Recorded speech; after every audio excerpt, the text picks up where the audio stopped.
ভিডিওতে তোমরা দেখতে চলেছো সব থেকে মহান, ও মাই গড, সব থেকে শক্তিশালী এবং এই পৃথিবীর সব থেকে দ্রুত অ্যাথলিটদের যারা সাধারণ মানুষের সাথে কম্পিট করবে। শুরু করবো টম ব্রেডিকে দিয়ে। বিপক্ষকে দেখার জন্য তৈরি? অবশ্যই। ইতিমধ্যে শুরু আছে high school football player Jake তোমার প্রতিদ্বন্দ্বী। তোমরা প্রত্যেকেই বেলুনগুলোর দিকে বল ছোড়ার সুযোগ পাবে। যে প্রথমে 4টে বেলুন ফাটাবে সে পাবে $1,00,000। এবং যেহেতু টমের 7টা সুপার বোল রিং প্রমাণ করে যে ও সর্বকালের শ্রেষ্ঠ কোয়ার্টারব্যাক, তাই ওর বেলুনগুলো একটু ছোট। জেক, অবশ্যই তুমি প্রথমে সুযোগ পাবে কারণ ওর 7টা সুপার বোল রিং নেই।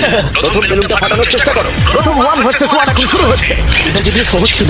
এবার তুমি টম। বেশ, তাহলে শুরু করি। এরকম সহজে করে ফেললো। উনি তো চোখে নিমেষে করে ফেললেন। এবার এটা 20 গজ দূরে। Oh my God! দ্রুত! এই ভাই, তোমার কাছে তো সহজ মনে হচ্ছে। এই, টম, ও তোমার শত্রু, ওর সাথে হাত এটা মেলাতে দারুণ ছিল, পারো। আমি তো একদম ইমপ্রেস। 20 গজ, যেটা টমের কাছে কোনো ব্যাপারই নয়। Oh my God! ও মিস করলো। আমি এটার জন্য বৃষ্টিকে দায়ী করবো। আচ্ছা, তুমি কি বৃষ্টিকে ডেকে এনেছিলে? না, কিন্তু আমি যে কোনো হাই স্কুল ফুটবল টিমকে দেখেছি ওকে cheer করতে, যাতে ও ব্রেডিকে হারাতে পারে। Jake, Jake, Jake, Come on, Jake, Jake. Jake, Jake. Oh! Oh! এই, গুড ট্রাই। টম, তুমি নিশ্চয়ই আরেকবার মিস করতে চাইবে না? আমার উচিত নয়। শোনো, সহজ। ঠিক আছে, এখন টাই হয়ে গেছে। হ্যাঁ আমি জানি এটা আমায় করতেই হবে। Oh!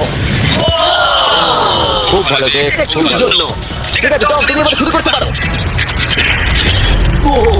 এটা কিন্তু জেকের সুযোগ কমিয়ে দিল। তোমাকে আরো নিখুঁত হতে হবে কারণ আর একটা মেরে দিলে খেলা শেষ। আমি জানি মুরগিতে $1,00,000 চ্যারিটিতে চলে যাবে। তোমাদের কি মনে হয় ও পারবে?